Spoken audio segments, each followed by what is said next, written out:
Bismillahirrahmanirrahim.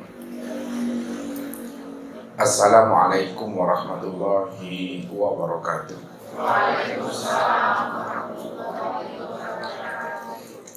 Alhamdulillah. Alhamdulillahilladzi nawwara qulubana binuril ma'rifati wal yaqin wa adkhilna ma'al awliya'i wassalihin. Wassalatu wassalamu ala sayyidina Muhammadin nabi sayyidil mursalin wa ala alihi wa sahbihi rasulillahi ajma'in. Faqala Allah ta'ala bil Qur'anil Karim, a'udzu billahi minasyaitonir rajim, bismillahirrahmanirrahim.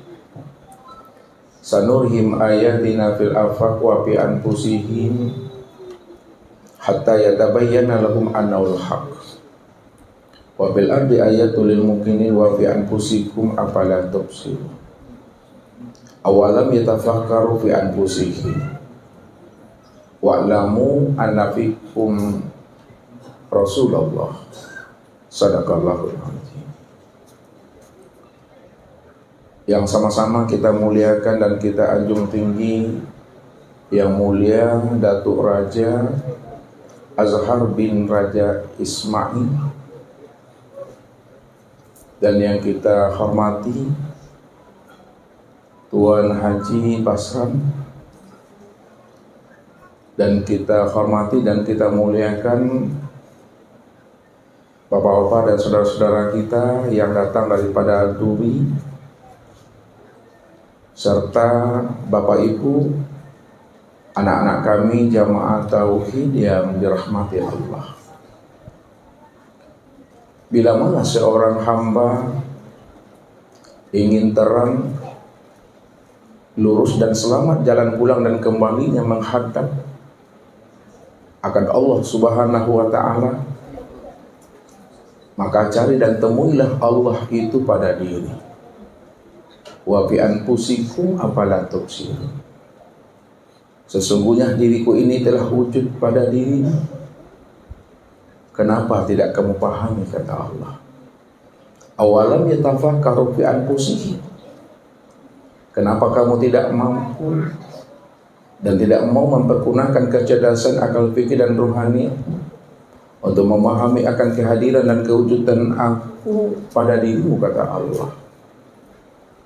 Begitulah sebenarnya Allah membukakan tabir rahasia dirinya kepada kita, supaya dengan kecerdasan rohani dan akal fikir kita mesti mampu untuk iqra, menyenter dan meniru ke dalam diri kita ini.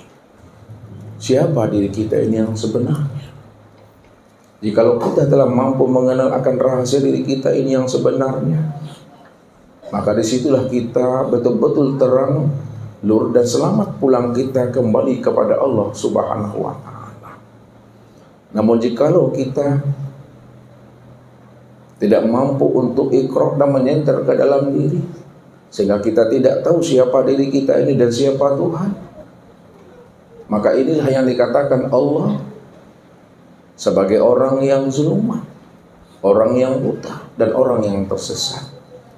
Makanya Allah tegaskan kepada kita ini, wa man kana fi hazil a'ma fa huwa fil akhirati a'ma wa adalun sabila. Barang siapa yang buta di dunia, pasti dia akan buta di akhirat. Wa adalun sabila, dan tersesatlah jalannya, kata Allah. Jikalau Allah telah mengatakan orang buta itu adalah orang yang tersesat, dan tempat orang yang tersesat itu nanti di akhirat adalah di neraka, Bapak Ibu. Lalu buta yang bagaimana yang dimaksudkan Allah di dalam surat Bani Israil ayat 72 ini? Apakah buta mata yang ada di kepala ini atau buta mata hati yang ada di dalam dada? Inilah yang Allah ungkapkan di dalam surah Al-Hajj ayat 46, fa innaha la ta'mal absar walakin ta'mal qulub allati fis sudur, kata Allah. Sesungguhnya yang aku katakan buta itu, kata Allah, bukanlah buta mata zahirmu yang ada di kepala, tapi butanya mata hatimu yang ada di dalam dada. Buta mata hati di dalam dada maksudnya siapa yang tidak mengenal akan diriku, yang telah wujud dan zahir pada dirinya, maka itulah orang yang buta sebenar-benarnya. Itulah seburuk-buruknya binatang di sisi aku, kata Allah. Inna syarat dawabi indallahi summun bukmun amyun fahum la yaqilun. Sesungguhnya seburuk-buruk binatang, hewan melata di muka bumi ini, kata Allah, adalah orang-orang yang tidak mampu mempergunakan kecerdasan rohani dan akal fikirnya. Itulah orang yang tuli, itulah orang yang buta, dan itulah orang yang bisu. Sehingga mereka tidak mampu memahami dan merasakan akan kewujudan dan kezahiran aku pada dirinya, kata Allah. Maka supaya kita tidak dikatakan Allah sebagai orang yang buta dan orang yang tuli, bisu, supaya kita tak tersesat nanti jalan pulang dan kembalinya kita nanti di akhirat. Maka di dunia inilah Bapak Ibu, di alam syahadah inilah sebenarnya kita mesti mencari jalan pulang dan kembali kepada Allah. Bagaimana mencari jalan pulang dan kembali kepada Allah? Tentunya kita iqra ke dalam diri. Ini yang diajarkan oleh baginda Rasul kepada diri kita. Man talabal maula bi ghairi nafsin faqad dhalla dhalalan ba'idah. Barang siapa ingin mencari dan menemui aku, kata Allah, lalu dia tidak mencari dan menemui aku ke dalam dirinya, dia tidak mau iqra ke dalam dirinya, dia tidak mau menilik dan bertafakur ke dalam dirinya, faqad dhalla dhalalan ba'idah, maka sungguh ia telah berada pada kesesatan yang sangat jauh. Maka ini yang selalu Ustaz sampaikan kepada kita semua, Bapak Ibu. Baca alam pada diri, baca diri di dalam diri. Di dalam diri ada diri, dalam diri ada rahasia diri. Di dalam rahasia diri itulah aku bersembunyi. Aku bersembunyi di dalam yang terang. Akulah yang qiyamu binafsihi. Jangan hidup kita ini, Bapak Ibu, seperti ikan yang mencari air. Padahal ikan itu setiap harinya, setiap minggunya, setiap bulannya, bahkan bertahun dia berada di dalam air. Tapi ikan itu tidak mampu akan memahami, menemui akan kejutan air. Sebenarnya dia telah berada dalam air itu. Kalau kita ingin menilik ke dalam diri, kita ingin mengenal, memahami siapa Rabb dan siapa Tuhan kita, siapa yang hayat, tanpa kita sadari bahwa kita ini setiap detik, setiap saat kita ini bernapas, tapi kita sadar bahwa setiap detik kita ini bernapas. Atau seumpama namanya pakaian, Bapak Ibu, pakaian itu telah bertahwil, dia telah bertajali, telah berganti bentuk dan rupa menjadi sebuah baju. Kalau pakaian itu telah bertahwil, berganti bentuk menjadi sebuah baju, maka jangan dicari juga pakaian itu, jangan dicari juga kain itu, karena dia telah menjadi baju. Karena baju itulah sebenarnya yang menjadi rahasia daripada kain itu sebenarnya. Begitulah kita sebenarnya untuk menilik ke dalam diri kita ini, supaya kita paham dan mengerti siapa si akmal diri yang sebenarnya, siapa diri yang sejati itu sebenarnya. Maka jikalau kita ingin tahu si akmal diri dan diri yang sejati itu, maka tiliklah ke dalam diri kita ini. Karena Allah itu betul-betul ana fi abdi zahiran rabbi fi bani abdi. Aku ada di dalam dirimu. Aku telah wujud di dalam rahasia dirimu, kata Allah. Begitulah Allah membukakan alamat, membukakan rahasia, tanda-tanda kewujudan dan kezahiran dirinya kepada diri kita ini, kepada alam dan kepada diri kita. Bahwa Allah itulah bukti daripada adanya ya wujud ini. Allah itulah bukti adanya diri kita ini. Bukan alam dan bukan diri kita inilah bukti adanya Allah, tapi Allah itulah bukti adanya alam dan adanya diri kita ini. Ini yang Allah sampaikan. Sanurihim ayatina fil afaq wa fi anfusihim hatta yatabayyana lahum annahul haq. Kami telah memperlihatkan alamat tanda-tanda kewujudan kami pada sekalian alam. Kamilah bukti alam itu, kata Allah. Dan kami telah memperlihatkan bukti tanda-tanda kewujudan kami pada dirimu, bahwa kamilah bukti wujud dirimu. Hatta yatabayyana lahum annahul haq. Sehingga jelas bagi dirimu bahwa aku inilah bukti segala yang wujud ini, segala yang zahir ini.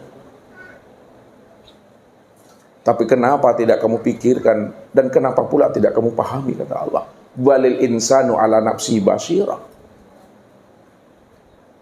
Bahwa akulah yang melihat pada insan itu, kata Tuhan. Maka orang yang mau mempergunakan kecerdasan rohani dan akal fikirnya, walaupun itu sesaat, untuk ikut dan bertafakur ke dalam dirinya, Allah pasti akan membukakan jalan itu buat diri kita. Allah akan bentangkan jalan hidayah dan petunjuk itu ke dalam diri kita ini. Ini yang Allah katakan. Wa allaw istaqamu ala tariqati la asqainahum ma'an ghadaqa wallazina jahadu fina lanahdiyannahum subulana. Siapa yang bersungguh-sungguh istiqomah untuk mencari dan menemui akan diriku sebelum habisnya ajalnya, sebelum datangnya kematian itu pada dirinya, la asqainahum ma'an ghadaqa, kata Allah. Pasti aku akan membentangkan jalan dan petunjuk itu. Kami akan bukakan akan rahasia diri kami kepada dirinya. Itulah janji Allah. Makanya Allah minta kepada kita, Bapak Ibu, adalah keikhlasan kita, adalah keistiqomahan kita, adalah kesungguh-sungguhan kita untuk mencari dan menemui akan dirinya itu. Makanya siapa yang bersungguh-sungguh mencari untuk menemui akan diriku, kata Allah, pasti satu saat dia akan berjumpa dengan diri aku. Ini janji Allah kepada diri kita. Ya ayyuhal insan innaka kadihun ila rabbika katahan pamulaki. Wahai jantung hatiku, kamu telah bekerja keras, kamu telah bersungguh-sungguh untuk mencari dan menemui aku.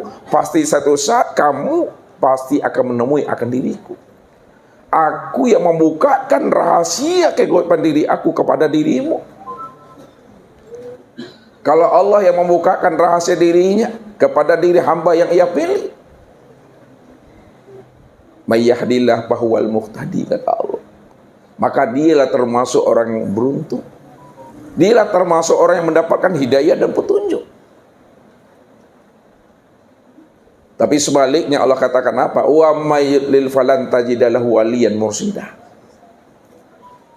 Barang siapa yang tidak aku kehendaki, kata Allah, tidak aku beri dia itu hidayah dan petunjuk, tidak aku bukakan rahasia diriku kepada dirinya, falan tajidalahu waliyan mursida, kemanapun dia akan pergi untuk minta bimbingan, untuk minta hidayah dan petunjuk, maka dia tidak akan pernah bisa menemui seorang wali mursyid yang bisa membimbing dan menuntun akan dirinya. Karena wali mursyid itu tiada lain adalah aku, kata Allah. Allahu waliyul muttaqin, Allah waliyul mu'minin. Allah itulah walinya orang-orang yang bertakwa. Allah itulah walinya orang-orang yang beriman.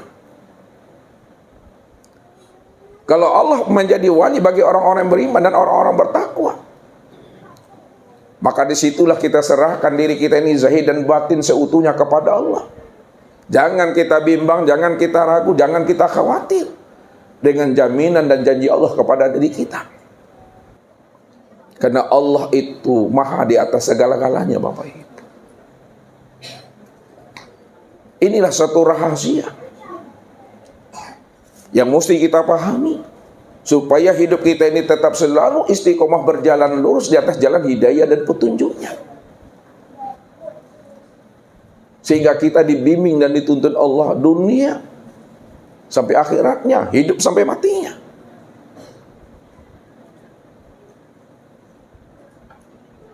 Maka berusahalah kita supaya Allah betul-betul menjadikan kita ini menjadi hambanya, menjadi kekasihnya. Tentu untuk menjadi hamba dan kekasihnya, rayulah Allah itu, goda Allah itu, supaya Allah betul-betul menjadikan dan mengangkat diri kita ini menjadi hamba dan kekasihnya.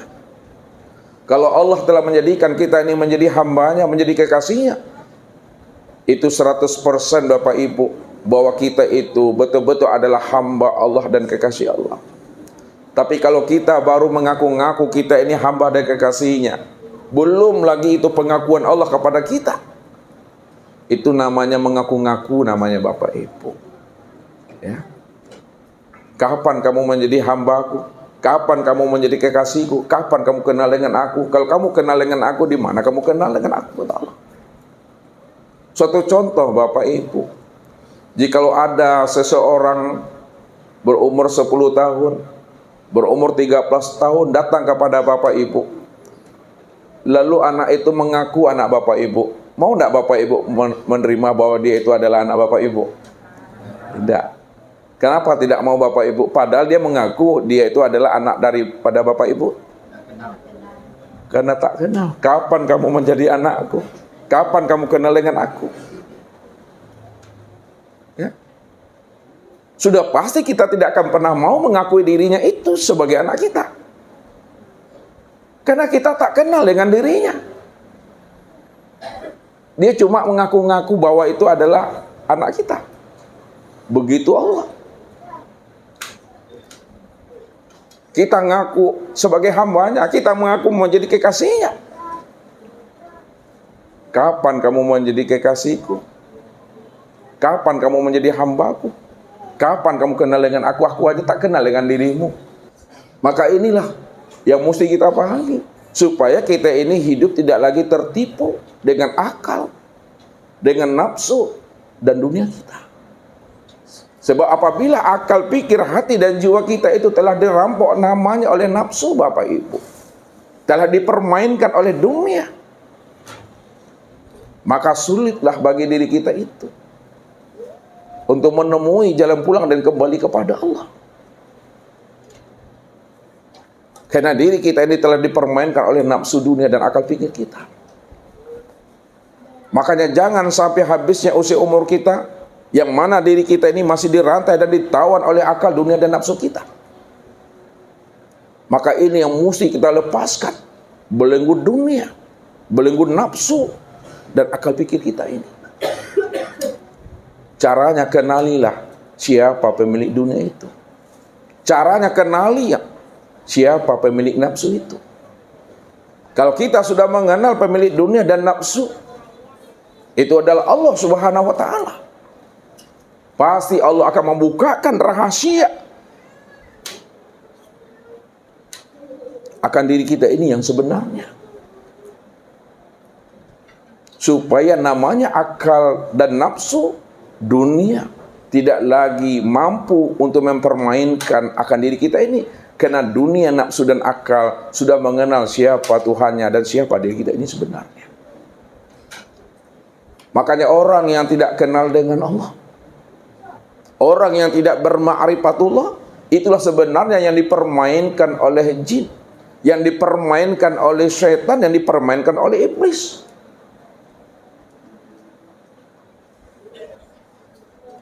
Karena Allah tidak bukakan rahasia jin dan iblis itu kepada dirinya, disebabkan karena dia tidak mengenal siapa Tuhannya iblis, siapa Tuhannya syaitan, siapa Tuhannya jin, siapa Tuhannya diri kita, dan siapa Tuhannya alam semesta ini. Tapi kalau Allah telah membukakan akan rahasia iblis, jin dan setan itu kepada diri kita, maka jin dan setan serta iblis tidak akan pernah mampu untuk menggoda akan diri kita ini. Maka serahkanlah hidup kita ini zahir dan batin kepada Allah. Kalau diserahkan hidup kita ini zahir dan batin kepada Allah Bapak Ibu, insya Allah hidup kita ini akan selamat dunianya, surga pula di akhiratnya. Inilah suatu harapan kita sebenarnya sebagai seorang hamba yang memiliki kecerdasan rohani dan akal fikir. Walaupun kita nanti